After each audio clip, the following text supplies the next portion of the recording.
يا سلام. الهيزام راجع من تاني، اسمع مني البيان. تاريخ الراب المصري اصل الحكاية، انا العنوان. جيل التسعينات، الموجة الاولى، الاساس المتين. كلام شوارع بومباب اصيل لكل السامعين. نظرة الهيزام خبرة سنين على الهوا مباشرة. تحليل عميق للماضي والحاضر بكل شراسة. من غير تيمبو برنامجك الجديد، فكر مختلف هتشوف بعين الهيزام. ازاي الراب اتعرف، استنونا كل اسبوع حلقة جديدة ما تفوتكش. رحلة في جذور الراب المصري، الهيزام هيكشف.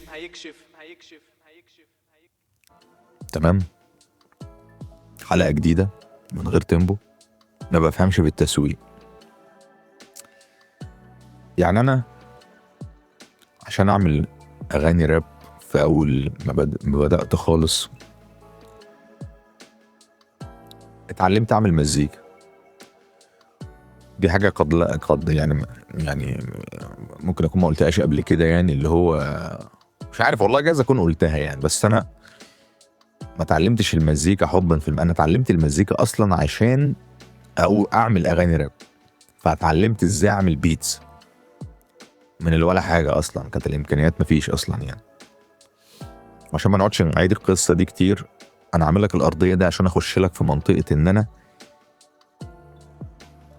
اتعلمت اعمل المزيكا. لانك هتجيب مزيكا منين؟ اتعلمت اعمل هندسه الصوت، لانك هتجيب مهندس صوت منين يعمل لك الحاجات دي. بعد كده اتعلمت اعمل مونتاج عشان ما تصور فيديو كليب او حاجه. فتتعلم تعمل مونتاج عشان تبقى هتجيب مونتير منين. وبعدين بتتعلم بقى التصوير بقى، ما انت هتصور عشان تمنتج، فتصور كويس.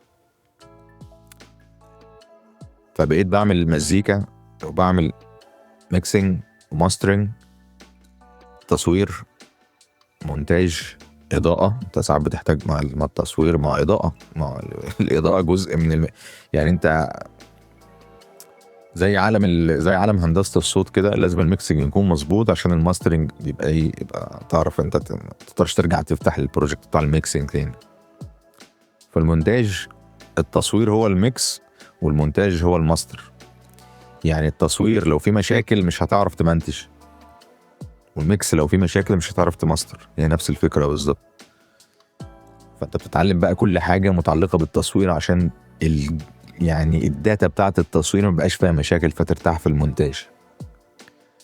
فبقيت ميوزك بروديوسر ومهندس صوت ورابر وليريكال. ما انا ما باخدش ليريكس من حد، انا اللي بألف الكلام. ومصور وفني إضاءة ومونتير. انت تعوز بقى ارت وورك، انت عايز بوستر التراك، مين بقى اللي هيعمل لك الكلام ده؟ مفيش حد. فنتعلم فوتوشوب، مش نتعلم تصميم، لان انا اصلا كنت رسام يعني. فانا ببقى عارف يعني شكل البوستر انا عايزه. كانت المشكله في التنفيذ، لان انا مش بتاع فوتوشوب يعني. فتعلمنا الفوتوشوب. طب المونتاج، فتعلمنا ادوبي بريمير وتعلمنا دافينشي ريزولف. فبعد كل ده انا مطلوب مني اتعلم تسويق بقى. وبعدين بقى ايه، اشغل انا الاغاني، اتعلم بقى يعني ابقى انا الجمهور، فاهم؟ لان في ناس بتطلب مني تقول لك ايه، ما انت لازم تفهم تسويق. يعني كل اللي انا حكيته لك ده ومفروض اتعلم تسويق بقى كمان. يعني عامله زي ما تكون واقف في مسرح وفيهوش جمهور، فبتمثل بقى لنفسك. يعني بتقول الافيه على الستيج وتنزل تقعد تحت انت تضحك على اللي انت قلته، يعني فاهم ازاي؟ ما ده اللي ناقص. انا ما بفهمش في التسويق، زيرو. انا كل اللي بفهم فيه اطلع لك ملف اوديو مظبوط. تسويق مش بتاعتي خالص، مش منطقتي، مش شغلي. لو حصلت معجزة كونية وجت في شركة بقى همضي معاها ديستريبيوشن، شركة توزيع بقى هي اللي تمسك قصة التسويق دي، خير وبركة. لكن ان انا اللي اقوم اروح ادرس تسويق عشان اسوق الاغاني مش والله في كلمة هموت واقولها بس مش هينفع. انا عايز احافظ على المحتوى ده كلين. ده يدخلنا بقى في منطقة متعلقة بفكرة المحتوى ذات نفسه. ليه؟ لانك كتير قوي هتسمع تقولك لا لازم تعمل اغاني مواكبة مش عارف ايه، وعني يقوم جايب لك نماذج للاغاني الفايرل اللي ضربت. هو متخيل ان هي ضربت عشان هي اتعملت كده، هو متخيل ذلك. طبعا ده كلام فارغ. والحقيقة ان التسويق الجيد بينشر اي محتوى ايا كان شكله، مهما كان حلو وحش مش فارقه، انت لما دام عملت ماركتنج كويس هينتشر. يا عزيزي اللي يقول لك ان نوع الاغنيه او نوع المحتوى اللي بتعمله هو اللي ما لهاش تاثيره، ماشي بيؤثر و5% تاثير، 5% تاثير، تاثيره ضعيف قوي. لكن لما تعمل ماركتنج مظبوط على حاجه ملهاش اي لازمه هتنتشر. يعني انا بسمع حاجات لا هي كاتشي ولا اتراكتيف ولا مش ممكن. يعني في اغنيه اسمها لا لا، لو مش عارف قاعد في البيت، لا لا، اغنيه مشهوره قوي بقى بتاع 6 سنين ولا حاجه.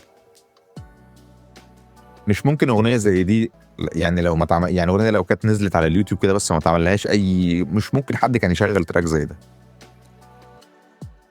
سيبك من قصه بقى ان هو ما فيش اي حاجه كويسه في التراك ده من وجهه نظري يعني، تمام، ووجهه نظر ناس كتير او وجهه نظر عندي متعلقه بفكره تاثير الماركتنج على عقلك. يعني في ناس بتسمع الاغاني عشان كل الناس بتسمعها وعشان انتشرت وعشان هو محرج انه يبان وسطهم مش عاجباه التراكيه. ازاي انت بتفهمش يا ابني؟ ده مكسره الدنيا، انت اللي عبيط. فبيسمعها يعني يدوس على ذوقياته بالجزمه ويسمعها ويحبها غصب عنه، يجبر نفسه انه يحبها عشان هي بقت هي منتشره. انت هو اشمعنى الوحيد المجنون وسطيهم يعني؟ لا انا لازم اسمعها زيهم. انا بديك مثال على تراكايه كده يعني، مش ممكن دي يكون فيها اي حاجه تكون اتراكتيف، مش ممكن، ما فيهاش حاجه واحده كويسه. حتى المقسوم عادي جدا مش مستاهل ان هي تنتشر الانتشار ده يعني. فتسويق مش شغلتي. نوع البرودكت ملوش علاقه خالص بالانتشار، انك هتيجي تقول لي انت انت ما بتطورش نفسك، انت بتعمل اولد بقى، في حاجات تانية غير الاولد.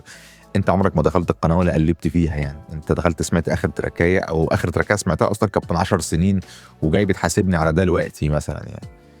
لا خش لف، خد لك لفه يعني، املى عقلك بالداتا الموجوده الاول وبعدين تعالى حاكمني او حاسبني على الموضوع وهتغير رايك اكيد، لان انت هتسمع حاجات غير بعض خالص يعني. انت هتسمع حاجات متنوعه جدا يعني، بتاع مثلا 7 جنرات غير بعض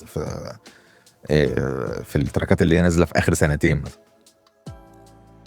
التسويق ملوش علاقه بالمنتج. تسويق ان كان المنتج شكله التسويق يتعمل كويس المنتج هينتشر. صانع العمل الفني مش شغلته انه يعمل تسويق، مش بتاعتي دي خالص. ليه ده موضوع الحلقه؟ لان انا بعاني من هذه النقاشات يعني، بعاني الناس اللي تخش تقعد تنصحني ان انت لازم، يا عمي انا مش شغلتي، مش بتاعتي دي خالص. عندك معارف بقى وعندك علاقات كويسه عايز توصلني بشركات تخليني، يا عم اهل خير وبركه، لكن هتقعد تقول لي لا خلي بالك بقى ايه، اعمل مقاطع تبقى مش عارف ما اعرفش، ده مش شغلي. فهيبقى يعني سيظل مصير المظلم اعتقد على شبكه اليوتيوب الى الابد.